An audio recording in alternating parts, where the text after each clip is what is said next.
If you like powerful D&D characters who are also fun and, dare I say, funny, or if you find yourself curious to know just how far you might be able to push an enemy into the air in a single round of combat so that you could watch them plummet to their doom afterwards, then this video is for you. Welcome to D4.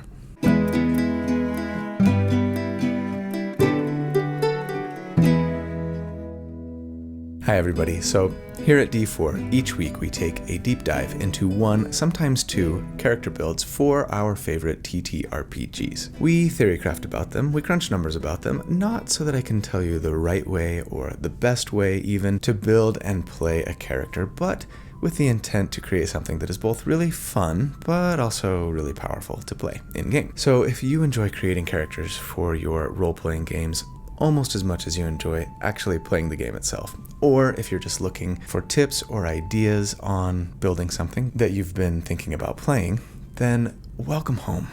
This is where you belong. I am so glad you're here, so thanks for being here. My name's Colby. Really quick before we get started, if you would be interested in getting a written step-by-step cheat sheet so that you could recreate this character yourself without having to go back and rewatch the video or take notes, or if you're just looking for an additional way to give a little love to me and the channel, then I would really appreciate it if you would consider joining the channel as a member. There should be a little button down there somewhere that says join. For just $2 a month, you get access to the library of write-ups that I create for each and every one of these characters that can potentially save you time, like I say, if you want to recreate them. So I just want to give a big shout out to my channel members. You guys are amazing. Thanks so much for all of your support. And for everybody else, you are also amazing. Just being here, watching, liking, subscribing, commenting. These are all also fantastic ways to support the channel. So thank you. All right. So longtime viewers of my channel know that some of my very favorite builds of all time are the ones that are a little weird. The Pokemon trainer who could only make attacks via their pets, the Thornlock who could only do damage when enemies hit them, or about a year ago, the Dive Bomber, which, for those who didn't see it, was like a crazy rogue druid Aarakocra who would grapple an enemy, then fly with them into the air and drop them. That was actually a lot of fun. Along those lines, a while back, one of my viewers asked me to do a build where you'd play a halfling who would run underneath an enemy and blast them into the air as high as possible, making them take damage both for the attacks and then for falling back to the ground afterwards. The idea, of course, being that as a halfling, you can move through enemy spaces so long as they're not larger than you. And since halflings are small, that should cover most enemies that you'd face in D&D. I loved the idea and immediately put it at the top of my to-do list, right? Forgetting, unfortunately, about the little bit in the player's handbook that states whether a creature is an enemy or a friend, you can't willingly end your move in its space. Jeremy Crawford himself even confirmed that the intent of this rule is to not allow you to stop moving in another creature's space and make attacks. Check out the tweet right there if you're skeptical. And while being a halfling does allow you to move through enemy spaces, it doesn't say anything about being able to end your movement there and thus counter that rule, right? Very sad. I put the idea on the back burner, determined to find a way to make at least the concept work sometime, because it sounded like a ton of fun.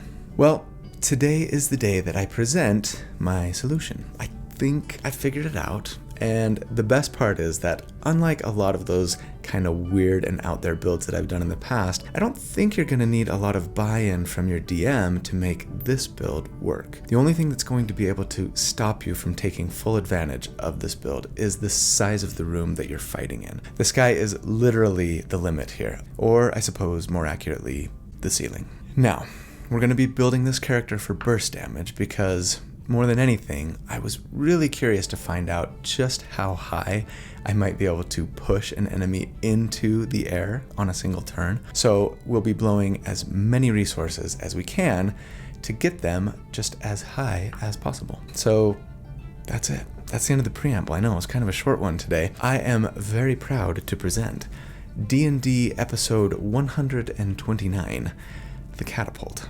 check out this fantastic artwork by my good friend Randall Hampton. I love the concepts that he comes up with for these characters each and every week. He's fantastic. And I mentioned this last week, and I will be for the next couple of weeks. He is doing a Kickstarter right now for his Little Game Master, kid-friendly, family-friendly TTRPG. I think it would be awesome if you would check it out and back it. I will put links in the video description, as always, on both how to follow him on social media, but also how to get to that Kickstarter and potentially back it. Thanks, Randall. Good luck. And before we jump into the build, I have got to tell you guys about a new sponsor for the video this week that is actually super cool and really unique compared to the other companies that I've had sponsor the channel to date. It's a company called RPG Wanderer, who just launched their Kickstarter for their dark fantasy GM-less RPG adventure called Tides of Murkport.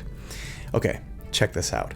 This game is browser-based and sort of a cross between like a choose-your-own-adventure book and a classical tactical RPG like Baldur's Gate or Fallout. It's based on the 5e rule set and is a text-based adventure, so it's narrative-heavy with a story that changes drastically based on every choice that you make along the way. But when I say text-based, I'm not talking like the old MUDs, right? The game is enhanced with some really beautiful art, music, and combat happens in a VTT-like environment. And yes, just like in D&D, you level up, can improve your equipment, find magic items, etc., etc. You build your party from either a pre-selection of 12 different characters, or, better yet, can import your own directly from D&D Beyond. Holy cow.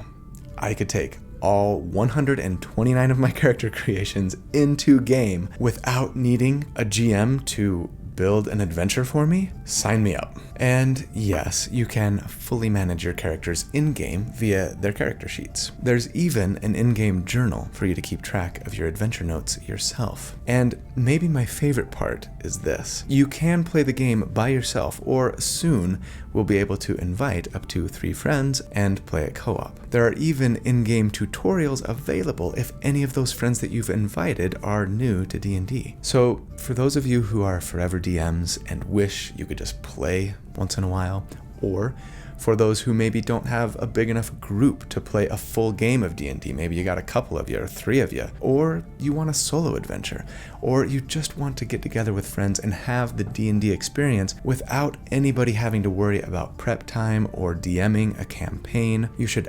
absolutely check out Tides of Murkport, because guess what? Chapter 1 of the game is available completely for free, with more episodes being released monthly. To check out the Kickstarter, go to this URL right here. I will link it in the video description as well, of course, and back this project. It looks like a ton of fun, and you can tell that the creators have really put a ton of love and heart into this game. I have a great feeling about these guys. So, big thanks to RPG Wanderer. Good luck with the Kickstarter. I'm confident that you guys are going to smash your goals. And let's jump into the build. All right, at level 1. Since we are going for burst damage here, as I have said, you may have already guessed that it will behoove us to take some fighter levels. And very often, if I'm going to take fighter levels on a character, I like to start the character as a fighter, primarily because I like the proficiencies that fighters start with. Constitution saving throws for better concentration checks, of course, but also weapons, armor, shields. I also feel like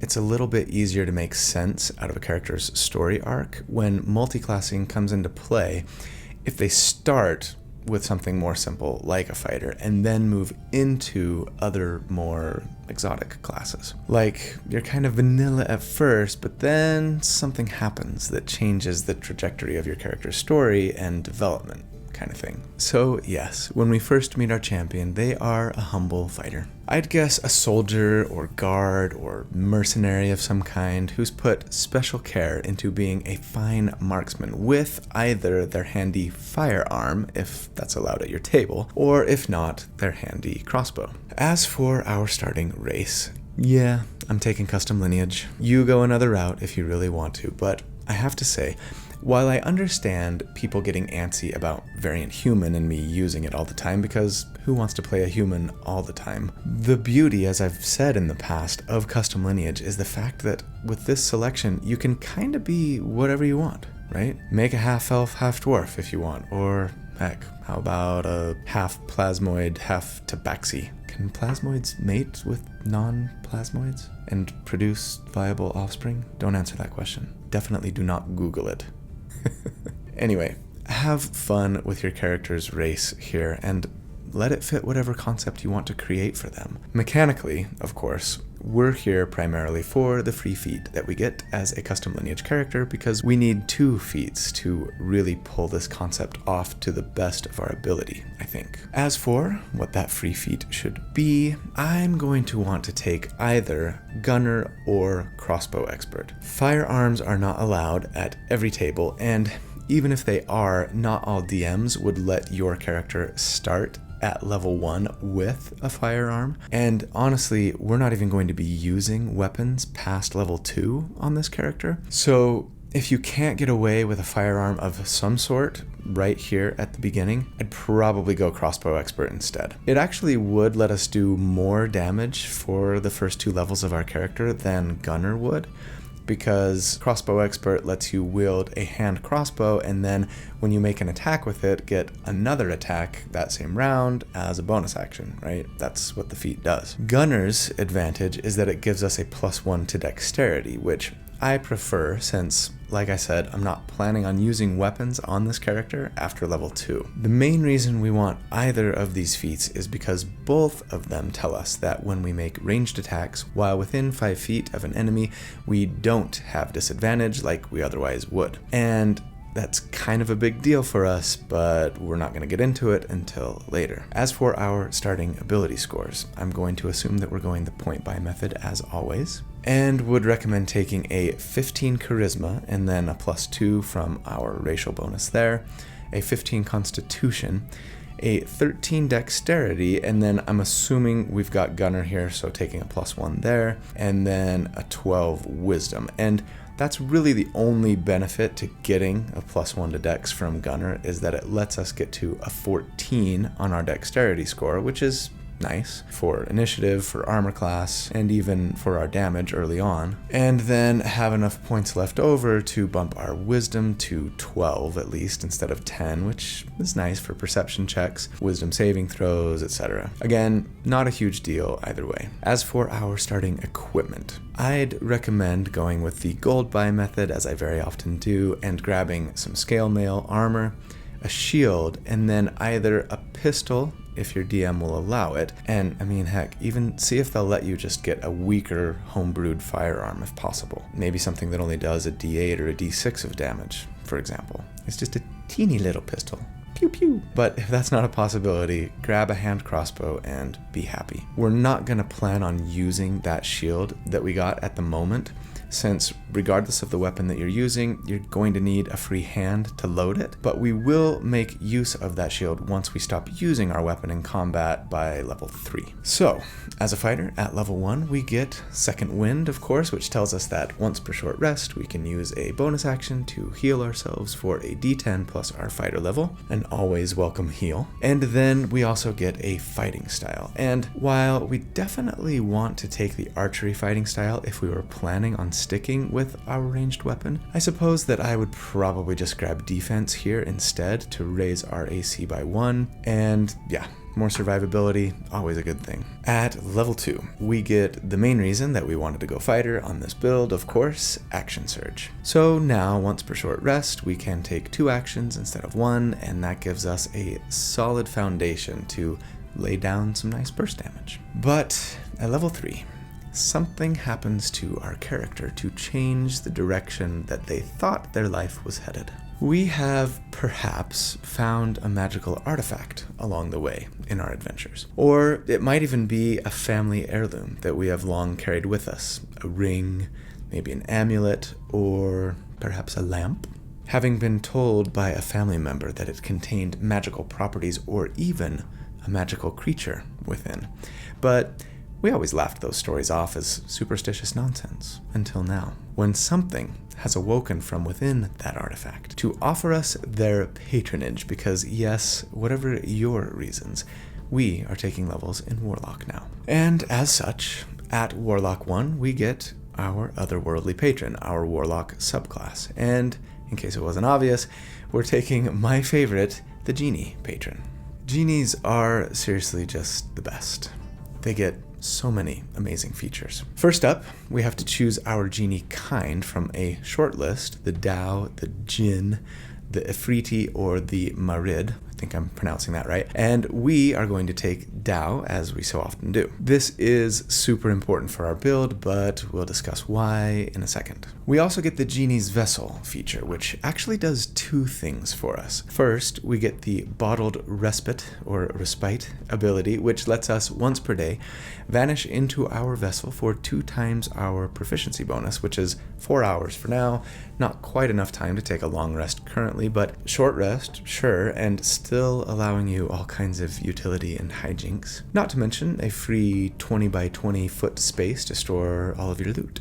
More importantly, though, for us, we get the Genie's Wrath ability, which tells us that once on each of our turns, when we hit with an attack roll, not a weapon attack roll, mind you, and that's important, we can deal extra damage to the creature equal to our proficiency bonus. The type of damage we do here is determined by our patron, and since we chose Dao, that means the damage is bludgeoning, and yes, this is very important for us. We also get spells at Warlock 1, and while there are plenty that I would love to have, especially ones unique to Warlocks, like Armor of Agathis for some nice temporary hit points, as well as an opportunity to return damage to melee attackers, the ones we need to make sure to grab for this build are Eldritch Blast and Hex. Eldritch Blast is that most powerful of cantrips in D&D 5e, as long as you build for it, and we are. That has us make a spell attack against an enemy within 120 feet. I really appreciate that range, especially on this build. And if we hit, we do a 1d10 force damage to them. Pretty straightforward, but the best part about it, of course, is that when it scales up at higher levels like all cantrips do,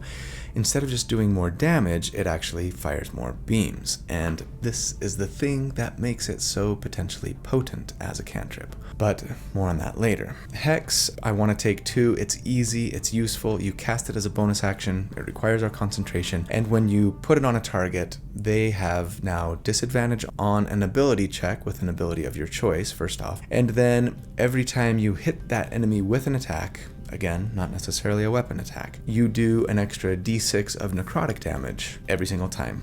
Every hit. It lasts for an hour, and you can even upcast it to last for longer if you want, preserving your spell slots quite nicely actually, which is a great thing since Warlocks have so few of them.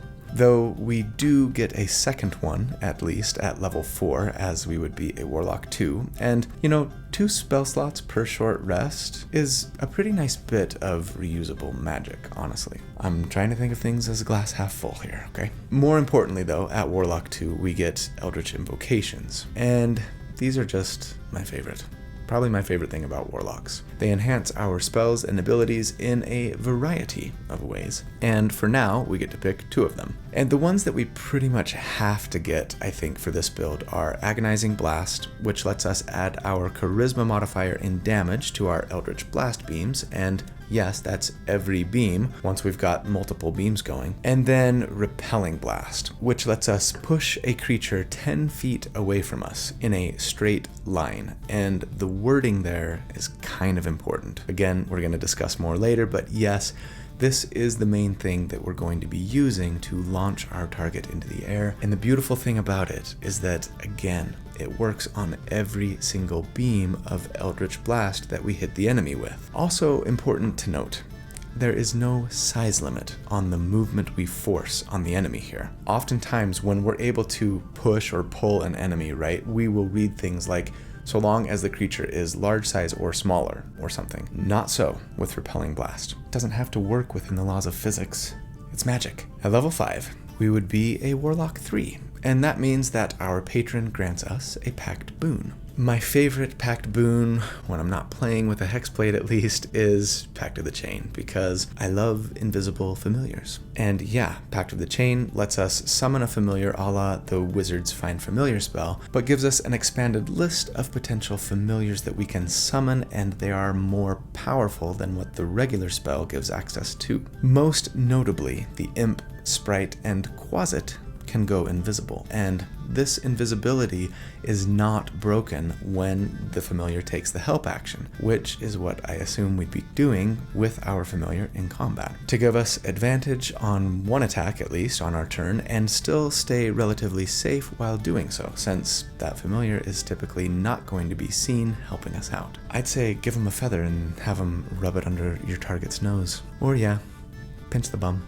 That's always fun. We also get 2nd level Warlock spells here, and while there are plenty of good and useful ones to choose from, I'm not planning on using any of them in combat, so I'm just gonna say pick your favorite, PYF. Dow Genies do get access to Spike Growth, so you could take that to create a nice hazard on the battlefield, and or do some cheese grating if you want, like we did with that Sorlock cheese grater a while ago. It can be a super effective tactic, but you know, we kinda already did that, and we are launching stuff into the sky with this build, not rubbing them raw through a briar patch. That said, Spike Growth would be a nice backup option to pull out when fighting in like low ceilinged rooms, right? But other than that, yeah, sure, you could also grab Darkness and use the old Darkness plus Devil Sight trick to get advantage on all of your attacks, since the enemy couldn't see you, but you could see them. But yeah, that can be super disruptive for both your allies and your enemies. So definitely use that one with caution, and right now we don't have the invocations to grab Devil Sight if we want to get Repelling Blast and Agonizing Blast, right? Suggestion and Hold Person are also great control options for spells here, but since everything that I've mentioned thus far uses your concentration, I'm just going to assume that we're still using Hex when I crunch the numbers. Very importantly, don't forget that at character level 5, doesn't have to be Warlock level 5, Eldritch Blast starts firing 2 beams every time we use it. Very good. At level 6, we would be a Warlock 4, and that means we get our first ability score increase, or feat. And I'm going to take the thing that many of you have probably been anticipating here, Crusher. Okay, so with Crusher, first of all, we can bump our Constitution by 1, giving us a nice round 16, which will stop me from losing sleep every night. But then it also tells us that once per turn, when we hit a creature with an attack that deals bludgeoning damage, we can move it 5 feet to an unoccupied space, so long as the target is no more than 1 size larger than us. There's that verbiage that I was talking about earlier. Okay, let's dig into the wording here because it's really important. First of all, again, we simply have to hit them with an attack, not a weapon attack. So Eldritch Blast qualifies, and yes, since we get to apply bludgeoning damage thanks to our Dow Genie patron to an attack once per turn, we can make this happen with an Eldritch Blast attack and activate Crusher, right? Also, importantly, the feat tells us that we can move the enemy into an unoccupied space. It makes no further qualifications there, so it could be forward, backward, left, right, diagonal, or most importantly, up into the air. Unless your DM decides that they're going to go against rules as written here, which, to be fair, is entirely within their purview to do, there's no reason why you couldn't hit your enemy with an Eldritch Blast attack, apply bludgeoning damage from Dow, and then, thanks to the Crusher feat, launch them airborne. Treant Monk actually did this trick way back in our very first collaboration video, the Rune Knight, and I think I'm out of cards now, so that was fast. Anyway, this little trick is kind of the crux upon which the entire build and concept for this character works. We need to get the enemy into the air, and we can't get into their space underneath them and shoot up. But Repelling Blast says that the enemy is pushed in a straight line directly away from us. So unless we can be lower than the enemy, it's only going to push them along the ground, right? Not anymore. Alright, so at level 6, it's time for our first damage report. Let's get into the nitty-gritty of what our Nova round is going to look like, including the setup. On round 1, we would simply hex our target with a bonus action and fire off a couple of Eldritch Blasts. Round 2 is when we go Nova. First off, we've got to run up so that we're right next to the target. This is important to give us the proper angle of trajectory. We then would fire our first Eldritch Blast beam with advantage, thanks to our invisible familiar, right? And we do not have disadvantage thanks to either the crossbow expert feat or the gunner feat that we took. If we hit, We apply the bludgeoning damage from our Genie's Wrath feature, and then, because we hit them with bludgeoning damage, we lift them 5 feet into the air. Now the enemy is 5 feet above us, and yes, we want to be right next to them. That's why we had to take Gunner or Crossbow Expert, because see, if we were standing 10 or 20 feet away from the enemy when we first launched them into the air, subsequent attacks that we made on our turn would push them at like a flatter trajectory, right? Not as high. The angle would not be as steep because they're pushed in a straight line directly away from us. But if we are exactly diagonal to them on a vertical grid, pushing them 10 feet away with subsequent blasts of Eldritch Blast lets us push them directly 2 squares up and 2 squares over with each blast, thanks to how diagonal movement on a grid works in D&D. In that case, very much in our favor, meaning that we can actually get them almost just as high into the air as we would have been able to had we been allowed to slide directly underneath them and start firing straight up. And that is awesome. So yes, we raise them 5 feet up with our first attack.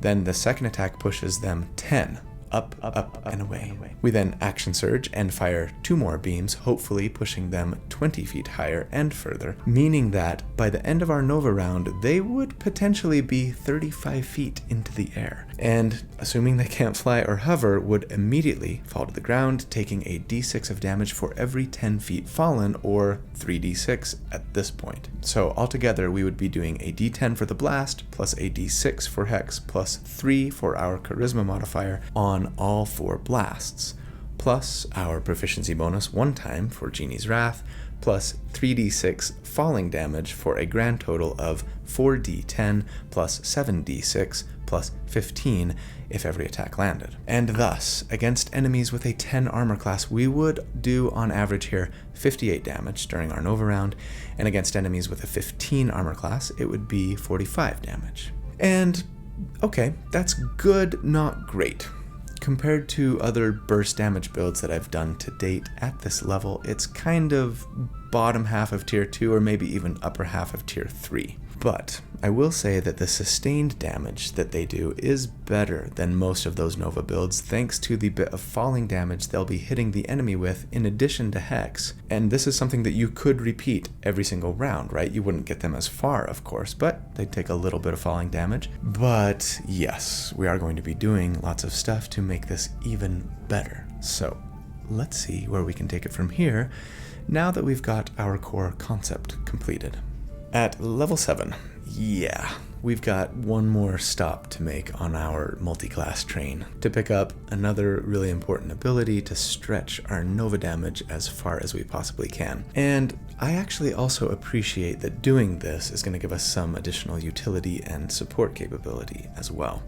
So I want to take sorcerer levels here, and you know, I'm not sure that I necessarily feel a need to have a great story reason for doing so, if I'm being honest. To me, it makes a lot of sense to just think of this as like my patron imbuing me with additional power. Maybe not so much lending me their own power as actually infusing me with some of it, so now it is a part of my body and soul. And maybe this could be just considered as like a greater boon from our Tao after having proved ourselves to them somehow, or accomplished some great task that they had given us, I think. Or maybe we just discovered that we were actually descended from a divine being, because yes, as a Sorcerer 1, we get our subclass, our Sorceress Origin, and I would want to go Divine Soul. I don't see taking this subclass as strictly necessary. I think taking the opposite path almost and going Shadow Sorcerer would also work great, and it might fit better with your concept and character story. But Divine Soul felt the easiest for me from a character concept perspective, but also, I just really love the way that it opens up the character to greater variety of things they can do for the party. Because, as a Divine Soul Sorcerer, we get the Divine Magic feature, which basically gives us access to both the Sorcerer spell list and the Cleric spell list. And that's just kind of amazing, really. Having a character who can deal loads of damage and support, buff, and heal is just infinitely useful, fun, and powerful. But probably the main reason I wanted to go Divine Soul is for the Favored by the Gods feature that they get, which tells us that once per short rest, we can add 2d4 to a failed attack or save. And while sure, a smart person would probably save this for a super important saving throw that they failed, I would of course want to use it for a missed attack, especially that first attack that we get on our Nova round, as knocking our enemy into the air right at the beginning is huge to set up our catapultastic launching of them into the stratosphere. As for the spells we take at Sorcerer 1, I'd be sure to grab Guidance, Bless, and Healing Word from the Cleric spell list to give us some nice support, utility, buffing, and healing options. And, in fact, the Bless spell might very well take the place of Hex for us, at least against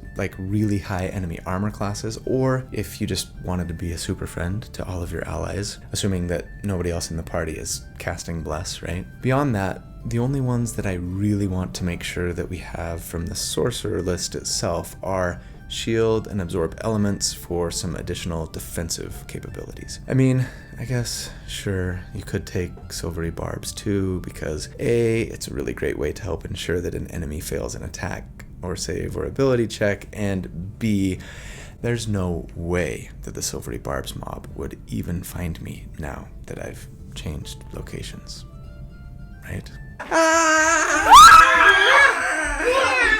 Seriously, half the reason I left my old office was to get away from that mob. At level 8, we would be a Sorcerer 2, and that means we get Font of Magic, which is basically just our sorcery points, right? We get 1 point for each of our sorcerer levels. We recover those sorcery points on a long rest, and for now we can just use them to create additional spell slots. Of course, we can convert spell slots into more sorcery points, but why would we want to do that at the moment without any meta magic options to spend them on? But at level 9, we would be a Sorcerer 3, and that's when we get those meta magic options. And yes, I love meta magic, maybe my favorite thing about being a sorcerer, and we get to choose 2 of them currently. The 2 that I would recommend for this build are Old Reliable, Quicken Spell, which lets us spend 2 sorcery points to cast a spell with a casting time of 1 action as a bonus action instead, and then Seeking Spell, which lets us also spend 2 more sorcery points to re-roll the d20 on a missed attack spell. We don't have enough points to even do both of those things on the same spell at the moment, but I think it would be a good option to have on hand just in case we need to pull it out, especially for that first attack when we're trying to knock the enemy into the air. We also get 2nd level Sorcerer and Cleric spells here, and there are a ton of fantastic spells that I'd love to have with access to both of those spell lists. Aid and Lesser Restoration are always great to have on hand for support. Spiritual Weapon is a fantastic cleric spell that can add to your sustained damage if you want it. Vortex Warp is some fantastic utility to move people around the battlefield, and I mean that's kind of our thing, so I think I'd definitely get that here. Web is fantastic control, but the one that I'd say that we really just have to have is Enlarge Reduce. Why? Simple. It can potentially make us grow up to large size, and though it requires our concentration, it would thus let us knock an enemy into the air with the Crusher feat if they were huge sized, since Crusher only works if the enemy is no more than 1 size larger than us, right? That would be a good one to keep in your back pocket just in case. Though, to be fair, the extra d6 of damage we'd get from having them fall 10 feet for every Eldritch Blast is the same as the extra d6 of damage we would deal with the Hex spell. So maybe you should just stick with Hex.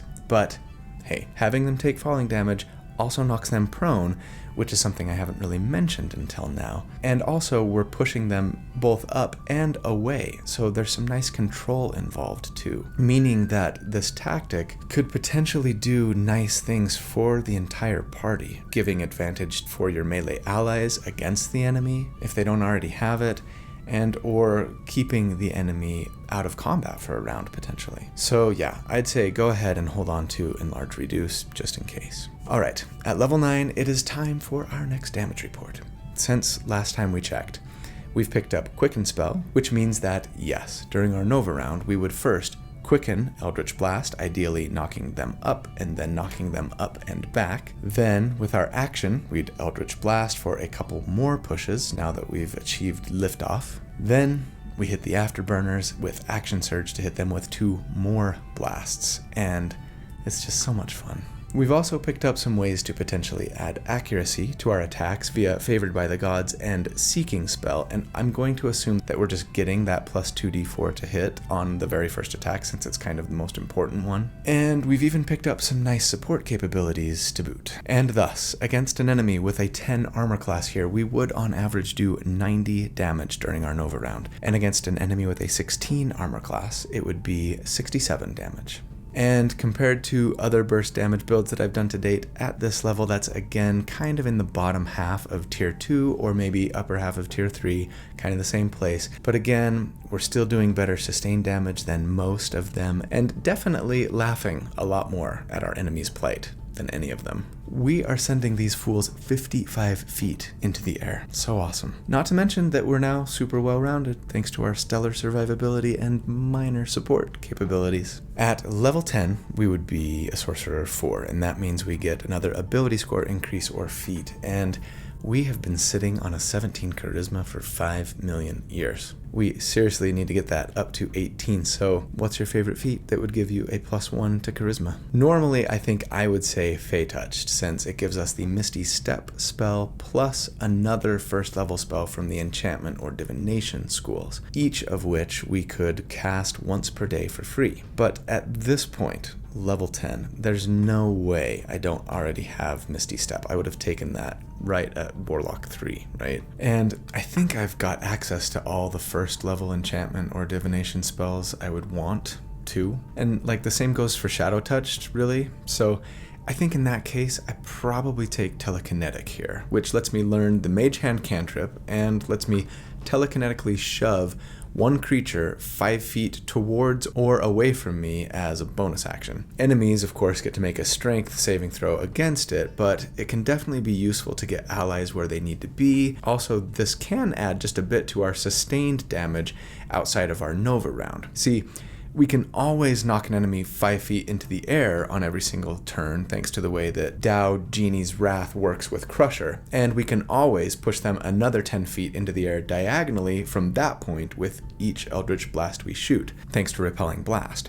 But right now, outside of our Nova round, we'd end our turn with the enemy 15 feet in the air, right? 5 for the first hit that applies Crusher, 10 for the second blast, right? And 15 feet means they're only taking a d6 of falling damage because it doesn't round up to 20 feet in 2d6, right? Well, with Telekinetic, at least we could bump them 5 more feet with our bonus action to get them to 20 feet in the air, and then add an extra d6 of damage as a result.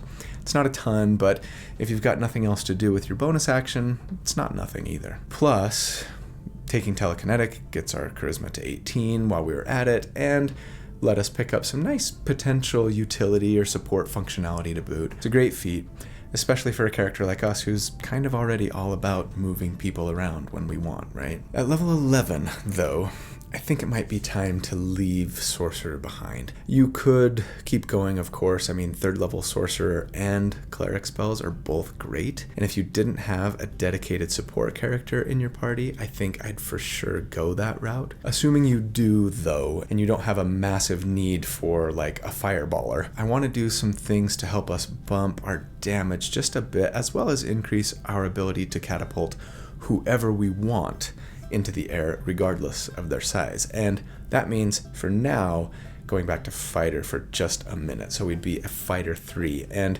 at Fighter 3 we get our Fighter archetype, our Fighter subclass, and yeah, I'd want to go Rune Knight. For one main reason, of course, and that's to get the Giant's Might feature, which lets us, proficiency bonus times per day, grow in size to large for 1 minute as a bonus action. Now we wouldn't need the enlarge reduce spell if we wanted to lift huge enemies, but if we used Giant's Might first and then cast enlarge on ourselves, of course, we would be huge and could even catapult gargantuan enemies into the air, and that's just kind of awesome. You wouldn't have to go this route, of course. You might not be worried about creature size as much as I am. Why am I always so worried about size? And in that case, sure, go ahead and go back to Warlock, I think, instead of taking some fighter levels. But if I'm going to build around a concept or a shtick, I want to make sure it works as often as possible. Unfortunately, we don't get any extra damage from Giant Smite. It gives an extra d6 of damage once per turn, but only with weapon attacks or unarmed strikes, not spell attacks. Ah well. We also get the Rune Carver feature here, of course, which gives us 2 magic runes that we can invoke once per short rest each. And that means that we get the amazing and gorgeous Cloud Rune, which is like one of my favorite things in all of D&D 5e, I think. It lets us use our reaction to cause an attack made from one creature, typically an enemy, of course, to target another creature instead of the one they actually targeted. Amazing for defense and offense, causing a big hit from a bad guy on yourself or an ally to instead do big damage to another enemy, right? So fun. As for the second rune, I think I'd probably take Stone Rune on this build, which I don't know that I've ever done before.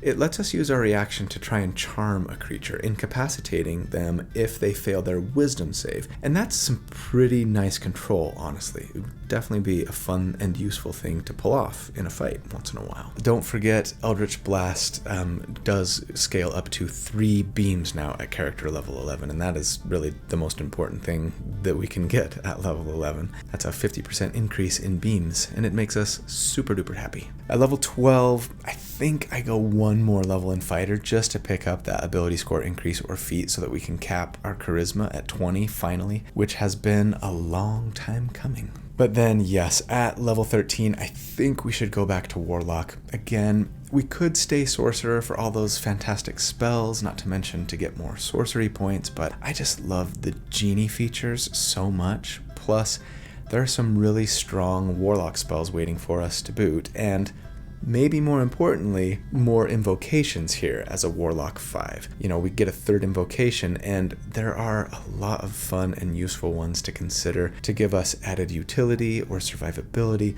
but the one I'll mention is, yes, the dreaded and probably overused Devil's Sight, which, as we've kind of talked about, would allow us to see in both magical and non-magical darkness, and thus, yes, have advantage on an enemy who could not see us if they or we were in the darkness spell. Yes, this can be a big burden for your team. No, I'm not going to assume that you're just using it, but yes, I do think you should consider doing so, depending on the situation. And honestly, how amazing would it be to cast darkness on an enemy on round 1 and then on round 2 just launch what to everyone else would look like this just 30-foot bubble of magical darkness 85 feet into the air on our turn to see it crash on the other side of the battlefield? Answer? So amazing.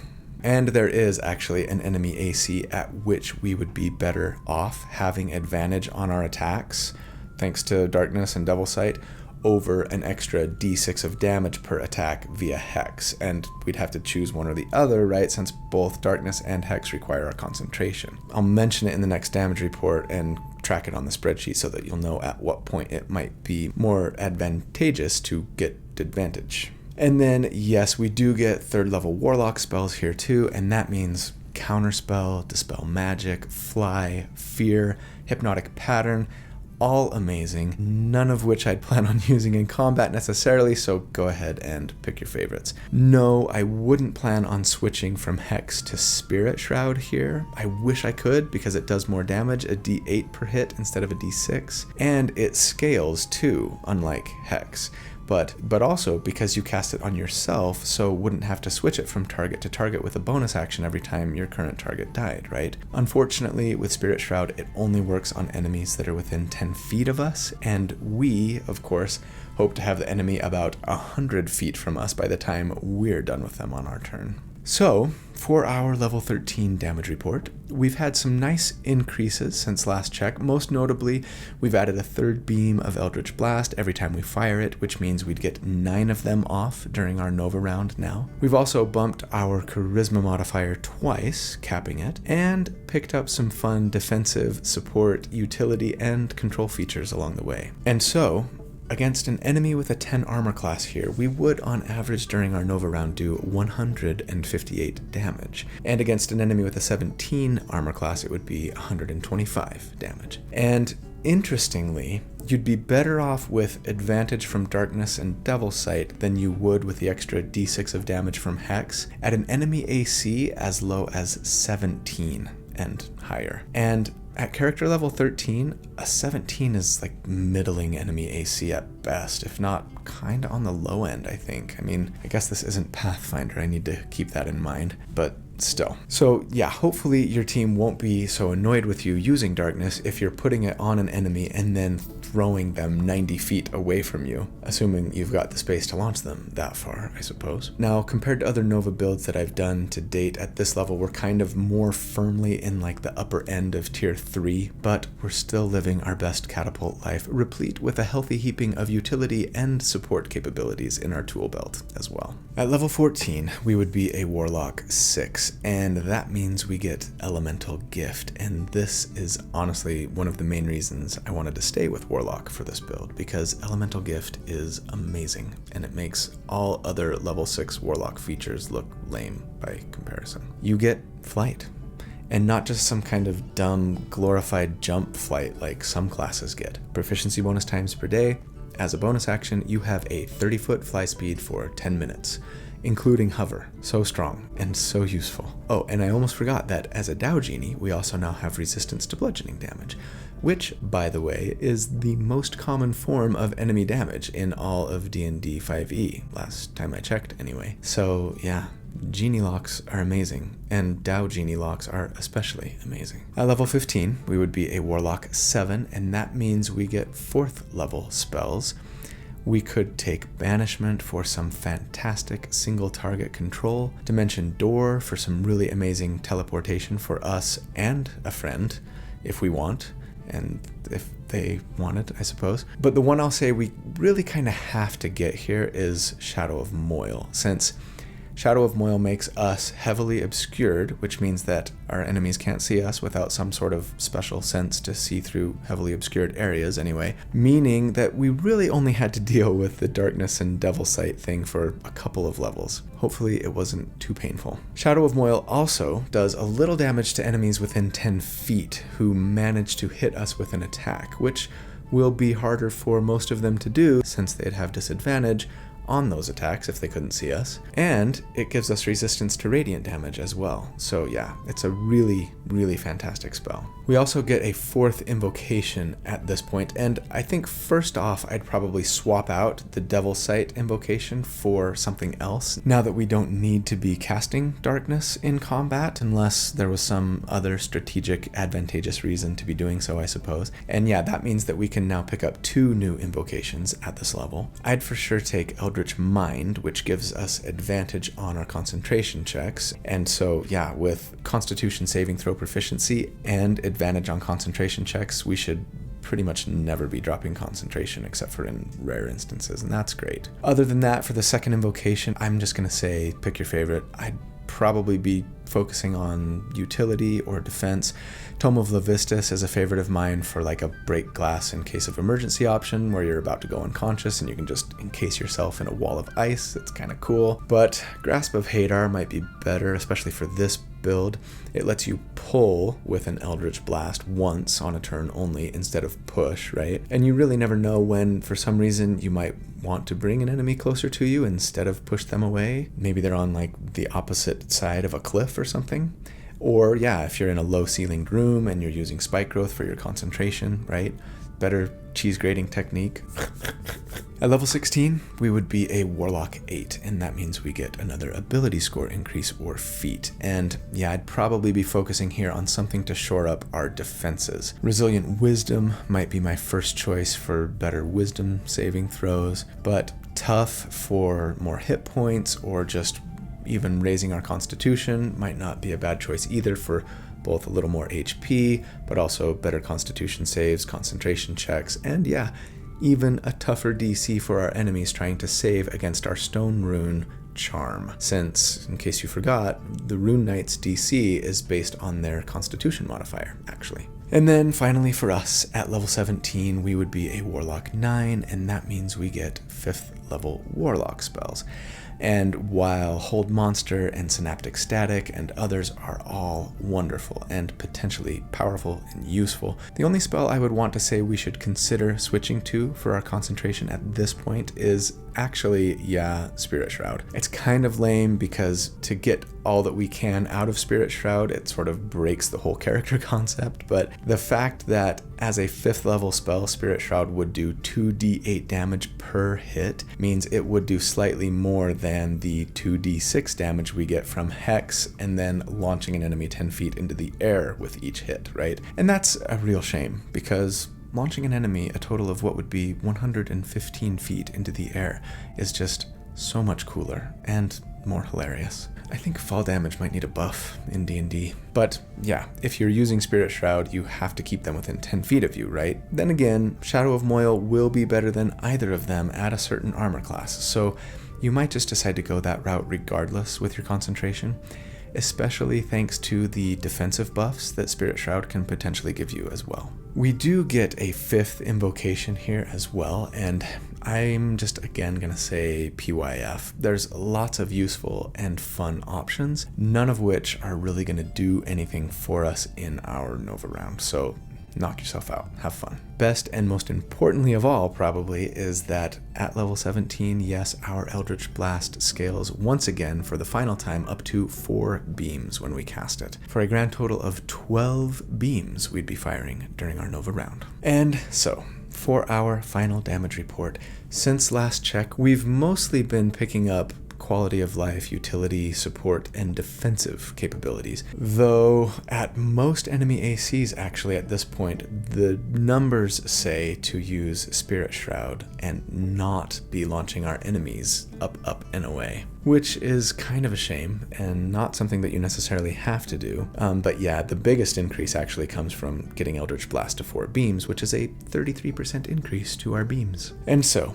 against enemies with a 10 armor class here, we would on average do 248 damage, and against enemies with an 18 armor class, during our Nova round, we would do 180 damage on average. And compared to other burst damage builds that I've done to date, that actually brings us all the way up to like the middle of the pack for tier 2 here at this level. So, what does it all mean? Let's break it down in the final thoughts. The tier score for this build, if you take the enemy damage that we calculated at each enemy armor class at each of the 4 damage reports and just average those all into one big number, we end up with a 101, which puts them right near the top of tier 3. And no, that's not amazing, but it's really not bad. But the reality is, I feel like I've kind of undersold how potent this tactic of launching your enemy could really be in combat. I mean, sure, doing a bunch of big bursty Nova damage in a round is great, but doing a bunch of big bursty Nova damage and landing an enemy anywhere from 30 to 100 feet away from where they started, depending on our level, I mean, most enemies have a move speed of 30 feet, so at early levels, they land prone, use half their move speed to stand, then have to dash to get back to where they started, right? Meaning you've hurt them pretty bad, if not killed them outright, but then also essentially made them waste an entire turn just to get back into combat. And by late game for this character, forget about it. They might land 110 feet away and just be like, screw this, I'm going home. If not, it's going to take them 2 or 3 full turns to even get back into melee range, right? That's amazing. And I mean, even on non-Nova rounds, by mid-game, you're still going to be knocking them back far enough that they will have to waste at least one entire round just to get back into the fight. Every single round. Couple that with respectable sustained DPR, and the value of this build really becomes apparent, I think. And that's not even mentioning all of the utility, control, defense, and support options we'd be bringing to the table, at least by kind of mid-level. You know, it just makes me feel like this build has the potential to be a major powerhouse, so long as you are fighting somewhere that gave you enough space to do what we want to do with it, right? So yes, as with all characters, I would for sure talk this one over with my DM before jumping into their campaign to see if they would be willing to share with us how often we might expect to be fighting outside, or at least in really big rooms, right? If you're doing a big, huge dungeon crawl with tight corridors and small caverns, this build might not be the best choice to bring to the table. But in a campaign where it's really allowed to shine, it's going to freaking shine. Not to mention be so much fun and so hilarious. So anyway, that's the build for the week. I hope you guys enjoyed it as much as I enjoyed putting it together. But more importantly, I hope you know how much I love you, because I truly do. Thank you so much for all that you do for me, for this channel.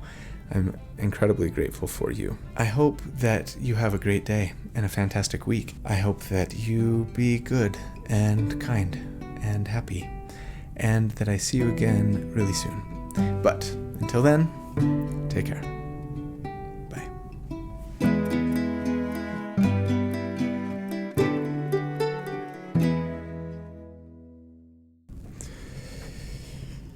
Okay. Focus, focus, focus. No, come on. Yeah, there you go. There you go. Wait. Do we keep the focus? That's the question. All right. Today, I'm trying out a new teleprompter. It's got a remote. And we'll see how it goes. Hopefully it'll keep me from doing this all the time and having to edit quite so much, which I know annoys some of you, and it definitely takes a lot of my time, so we'll see. Oh, baby, wait, wait. I never had a chance to love you. Wait, wait. If only our love could show you. Wait, wait. I never wanna be without you. Wait, wait. No, I never had a chance to love you. Now I only want to say I love you one more time.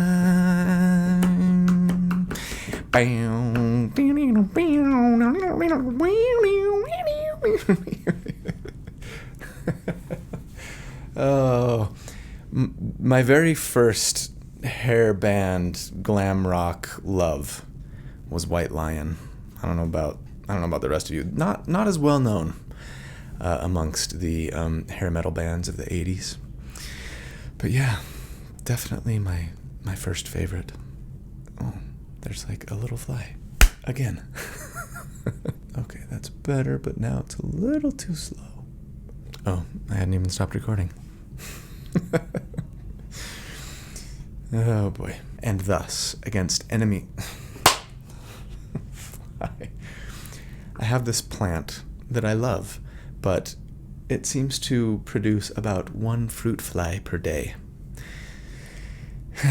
And I feel bad about it, but I'm just constantly killing fruit flies now. You know what's funny is this new camera is like a wide angle lens. It's not really bad, but slightly wide angle, so you kind of get a fisheye effect, right? And I've actually... If you could see this live, I've rotated the pictures on the end here slightly so that they look straight, like along the top, but they're actually crooked, and it kind of drives me crazy when I'm just sitting in my office. But I don't want to keep adjusting it every single time I go sit down and record, so I just leave them crooked. Don't you hate it when you've been talking for 20 minutes and realize that you forgot to push the record button? I do. I have a very noisy neighbor who's on a very excited phone call, it sounds like right now. I don't think the mic is picking it up. I hope not. But it's definitely distracting. Come in. Hey, man. Hey, whoa. I'm just recording. Oh, I didn't stop recording. You want to say hi? I'll put you in the outtakes. Hey, everybody. Say hi to Mr. Rogers. Hey. We're going to lunch. Oh, that's cool. Don't even say that because it's not true. Gosh, I'm doing a lot fewer don't even say that's now that I've got this teleprompter and I'm ad-libbing a little less. Sorry, not sorry.